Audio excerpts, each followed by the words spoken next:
Castle raiding is an integral part of V Rising, and while I've already discussed how to raid, I wanted to now break down ways and strategies you can set up your base and how to defend it. With this guide, I hope to help you be able to keep all your precious loot, and if you're on a merciless server, then also your castle itself. A lot of this comes from what I've raided, but also what I've seen when defending my castle during raids, because I've been raided a lot. Why, you ask? Well, I'm toxic as fuck. On a serious note, let's break down some tips for defending your base. We're going to cover locations, how to set up walls, servants, traps you can put in place, and then how to choose where to fight. With that being said, let's get into this.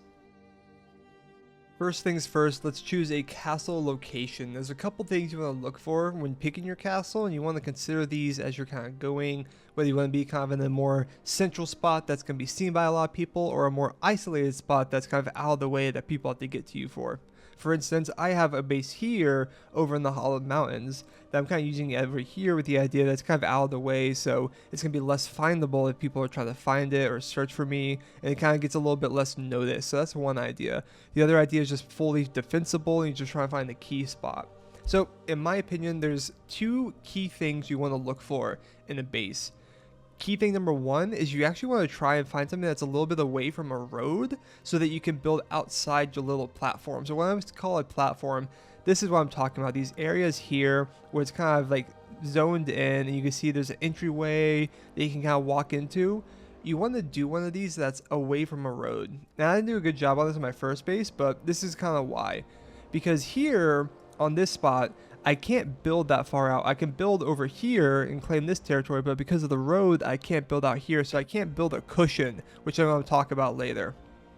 So that's just one thing you want to kind of keep in mind when choosing it, is kind of getting a more defensible spot. Like the very popular spot that everyone talks about is over here, because you can claim this area and claim all the way down here and build like a huge wall system in this area right here with like one castle like these guys do, and then you have to break through one whole castle before you can even get to the real castle. Like this is considered like the best spot for PvP. So that's just one thing to consider. Also, you want to make sure you find the spot, and in my opinion, if you don't have like this spot here, that is multi-layered. And what I mean by that is, let's go over here. You have this spot here. This is our old castle base that we used to use.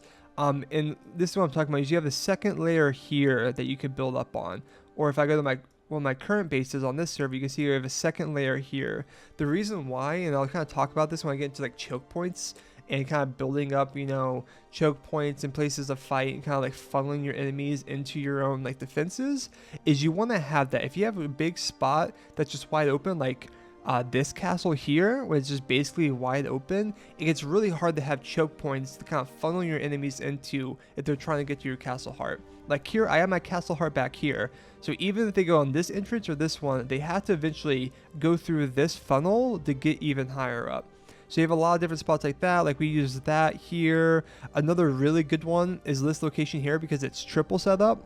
So even if they break through either of these sides or both at the same time, and same here, at some point they are going to funnel into one spot, and the more kind of stairs that you have that you can add that kind of middle door in that they break through and kind of funnel your enemies into, the easier it is to set up traps and place your servants in and kind of know where you want to fight, which are things I'm going to talk about later. So keep in mind those locations. In terms of like the best spots, obviously you have up here. I think this location over here is pretty solid because you can build a wall along this way.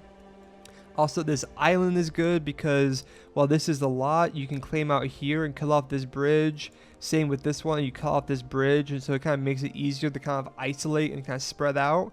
So either look for those types of places where you have like one or two entrances into it, or find places that you can kind of cushion around and kind of really keep your base far and deep while keeping like a wall along here and kind of keeping it away so you can kind of build more time.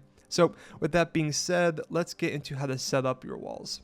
One of the best things you can do for your walls is to set up in the hexagon pattern like this. You can see this maze that I kind of walk through here is going to throw off the enemy because they have a lot of walls they have to break through with their siege golem, and we kind of mess them up with like how we place them and kind of pushing them towards the outside to make them go longer, because Enemies typically, especially when they're rushing and kind of panic from like starting a raid and their adrenaline's rushing, they're going to go the path of least resistance. So we have it set up here that they etch their way all around the maze instead of going directly through, because it feels like the path of least resistance and we can kind of fight behind these doors. So think about using these similar things. A lot of these portholes and hexagons, these are terms that I picked up from Rust players because I've never picked it up myself, but these are things you can do because at the end of the day, the siege golem and their explosives and their others are going to have to break through all these walls. If you can build this barrier around it, then it really helps with just slowing it down and burning through the timer that the siege golem is up if you're not able to actually take down the siege golem.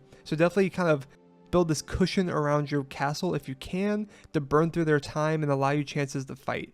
You can also place a long wall kind of far from your base if you want. If you can extend the territory claim out here, like you can see these guys, their castles are far back, but they have this wall kind of just extending all the way around that blocks off any other entrant outside of it. So you have to break through the wall with the siege golem first. They have this open area that they could fight them if they want to. If not, you're going to have to walk that siege golem all the way over to the castle, which the siege golem doesn't move that fast. So it's going to take some time and kind of help give you more time to prepare and get ready to defend. So think about using these hexagons and portholes a lot where you can, and just have a lot of walls in your house. It may not look the best, but if you're on the merciless, it's going to be the best way you can kind of keep a cushion before people get into your base.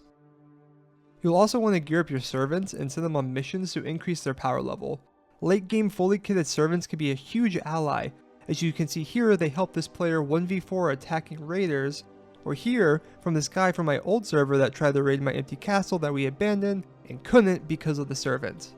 But where do you place these servants and use them best? Let's talk about traps.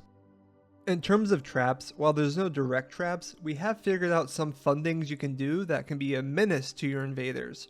The first is good servant placement. You have two options with servants in my opinion. You can either place them near the edges to help fight off the initial push, or you can have them in a choke point for a more mid-tier location of your base. For instance here, you can see I have my servants set up that no matter which entrance the foes push through, they'll have to fight through the servants to get to my tier 2 base. Always fight with your servants if you can, so this would be a stand my ground type location. Here you can see we set them up in their own hexagon along the way of entering our castle. While we can't have all our servants here, it still helps with disrupting your attackers because running across them will slow down the siege golem and potentially damage them as they push in. Eventually, with enough gear and servants, you could theoretically do both of these things. Another trap that we're a big fan of is using graves as defenders. We set up a bunch of banshees on both entrances of our house and keep them docile behind the fence.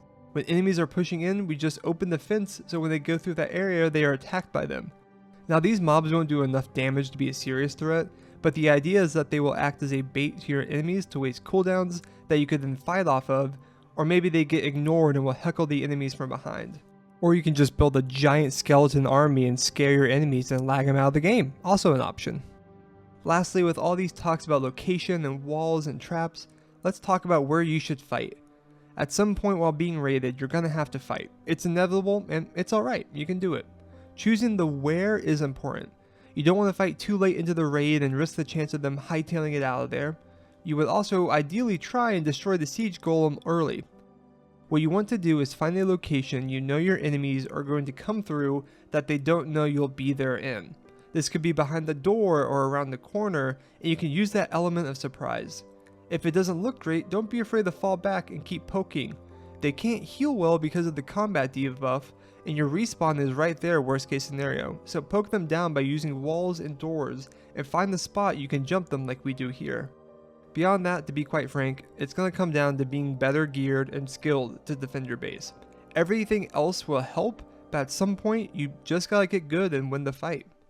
Hope this guide is helpful, and if you have any questions about defending your base, feel free to ask in the comments below or over at my Twitch at twitch.tv/redlaf. Till next time.